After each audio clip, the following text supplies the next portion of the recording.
La question financière a toujours suscité l'intérêt pour les personnes de tous, depuis les moments les plus reculés.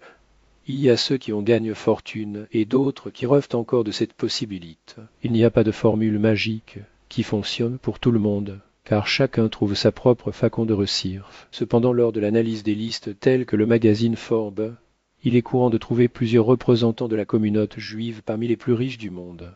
Ont-ils des compétences spéciales ou ont-ils simplement de la chance? Dans diverses cultures, les Juifs sont associés à la richesse et même les blades populaires décrivent ce peuple comme une rue ou trop économique. Cependant, ces caractéristiques ne sont pas en fait la clé de leur succès financier. Ce qui se démarque vraiment, c'est votre état d'esprit entrepreneurial, votre sagesse essentielle et une approche unique de l'argent. Certains principes fondamentaux guident la vie des Juifs et contribuent à leur succès.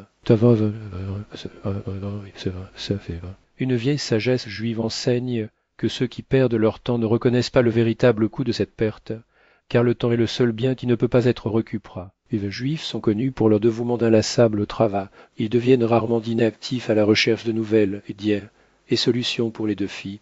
Au début, les enfants d'Israël sont encouragés à maintenir une routine productive en plus des cours. Ils participent à des activités parascolaires, des sports et divers cours. Cette discipline depuis l'enfance facilite l'adaptation à une vie d'adulte active et laborieuse. Le seul moment de repos dans la semaine est le samedi, le jour sacre, lorsque le travail est interrompu. Une autre caractéristique frappante est l'humilité par rapport à la richesse. Contrairement à ce que beaucoup imaginent, les Juifs ne portent généralement pas leur succès financier. De nombreux millionnaires en Israël vivent simplement.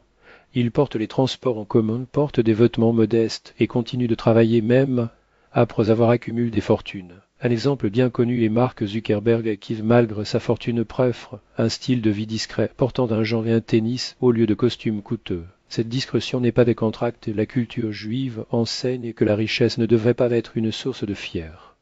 Une maxime populaire dit « Si vous n'avez pas d'argent, ne soyez pas paresseux. Vous l'avez pas fait. » Pour eux, l'orgueil est considéré comme un péché sérieux, surtout parce qu'ils sont un peuple profondément religieux. Les connaissances sont considérées comme le plus grand investissement. Les Juifs pensent que le succès, y compris les finances, dépend d'une base solide de l'éducation et de l'expérience. Par conséquent, ils privilégient l'offre à leurs enfants la meilleure formation possible en veillant à ce qu'ils soient en mesure. Revenus et les salaires revenus. Ils sont connus pour leur amour pour les livres et l'habitude d'apprendre tout au long de la vie. Alors que beaucoup voient la connaissance comme quelque chose de résume pour eux, c'est un patrimoine qui n'est pas perdu pas même dans les crises économiques. Il n'y a aucune honte à admettre l'ignorance sur un sujet, au contraire, la recherche d'apprentissage est constante même dans la vieillesse. De plus, ils absorbent non seulement des informations, mais ils savent les appliquer de manière pratique et stratégique. Comme le dit un proverbe juif, tout le monde se plaint du manque d'argent. Mais personne ne se plaint du manque d'intelligence. La prévention est une règle de base. Pour les Juifs, l'argent n'est pas une fin en soi, mais un moyen d'assurer la stabilité. Ils utilisent des outils financiers de sagesse, tels que la création de fonds de réserve personnels. Cette pratique garantit l'indépendance économique et la préservation du capital, qui est souvent transmise de génération en génération, formant de vraies dynasties familiales. Cette prudence a des racines historiques des siècles de persécutions et d'instabilité leur apprennent à craindre la perte de tout ce qu'ils ont. Par conséquent, ils évitent les dépenses superflues, telles que les achats inutiles ou le jeu. Un dicton juif illustre bien cet état d'esprit. Un imbécile peut acheter plus de 10 sages peut vendre.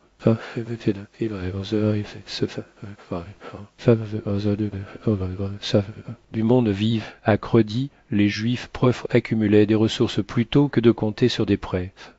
Warren Buffett est l'un des plus grands investisseurs du monde et d'origine juive a comme l'un de ses principes gardé une distance des cartes de crédit. En Israël, le financement n'est utilisé que dans des situations extrêmement, lorsqu'il y a une certitude absolue que l'argent sera retourne rapidement et apportera le retour. Revivre au-delà des possibilités est un risque inutile.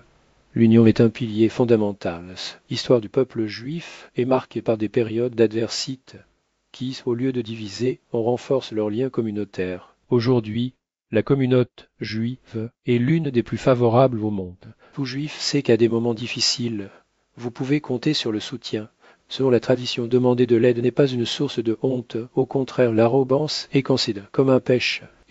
À même un dicton prête de l'argent dans des moments difficiles. Cette attitude est considérée comme un investissement dans l'avenir de quelqu'un avec un rendement qui va au-delà du financier. Une méfiance saine est une autre caractéristique. Après des siècles de persécution, les Juifs en développent un instinct prudent, en particulier en matière monétaire.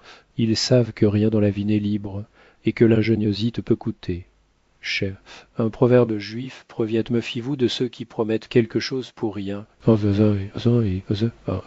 et tombent à peine dans des coups ou des chemins douteux. Ils préfèrent construire leur fortune avec un travail acharné et une patience plutôt que de rechercher des raccourcis risques. Enfin, bien qu'ils apprécient l'argent, les Juifs ne le mettent pas avant tout. Ils comprennent que les pertes financières, bien que douloureuses, ne sont pas une raison de désespoir. Sa philosophie enseigne que le vrai trésor n'est pas matériel, mais la sagesse, la famille et la résilience. Après tout, comme il disait, ce qui compte, ce n'est pas combien vous avez, mais comment vous vivez. Personne n'est à l'abri des échecs ou des pertes financières, mais ce qui compte vraiment, c'est l'attitude envers eux. Si le Juif perd de l'argent, que ce soit pour le vol, la malchance ou toute autre raison, cela ne désespère pas. Au lieu de cela, avec une phrase qui résume votre philosophie: merci Dieu d'avoir pris de l'argent seulement. Ah, tout dans la vie. Il y a des pertes beaucoup plus graves que les matériaux. Rien n'est plus précieux que la santé et la vie, propre ou pro. Si un problème peut être résolu avec de l'argent, ce n'est pas un problème, ce n'est qu'une dépense. C'est une autre perle de sagesse juive. Un autre enseignement d'important est que les bons désirs seuls n'enrichissent personne. Les Juifs apprécient l'affection, les paroles d'encouragement et les votes de prospérité. Mais ils savent que cela seul ne suffit pas pour changer la réalité. Une aide concrète, un conseil utile, une opportunité commerciale ou un soutien pratique qui améliore réellement votre situation financière. Pour eux, rêver d'une vie de santé n'est pas interdit. Mais c'est impêche de ne pas agir pour réaliser ses rêves. Être pauvre n'a pas honte, mais c'est la seule bonne chose à dire sur la pauvrette, explique la tradition dès le plus jeune âge. Les enfants d'Israël sont encouragés à gagner leur propre argent. Il n'est pas courant de donner aux petits avec des articles coûteux. Au lieu de cela, il leur apprend comment travailler pour réaliser ce qu'ils veulent. Cet état d'esprit renforce l'autonomie et le sens des responsabilités de l'enfance dans toute situation. Le calme et l'équilibre sont essentiels. Ceux qui vivent avec des Juifs se rendent compte qu'ils perdent rarement leur sœurnite, en particulier pour des choses sans importance, même dans les moments les plus difficiles. Ils maintiennent le sang-froid et la stabilité émotionnelle. Ce n'est pas utile de zèspre. Personne ne provient la sagesse populaire. Ils savent que le stress ne profite pas de nuit que sur la santé et que les nerfs de pensée ne se rétablissent pas. Ces principes ne sont pas seulement des conseils, ce sont des leçons forges sur des siècles d'expérience. S'ils sont appliqués avec sagesse, ils peuvent être le guide de ceux qui recherchent non seulement la stabilité financière, mais aussi la tranquillité d'esprit sur le chemin du succès.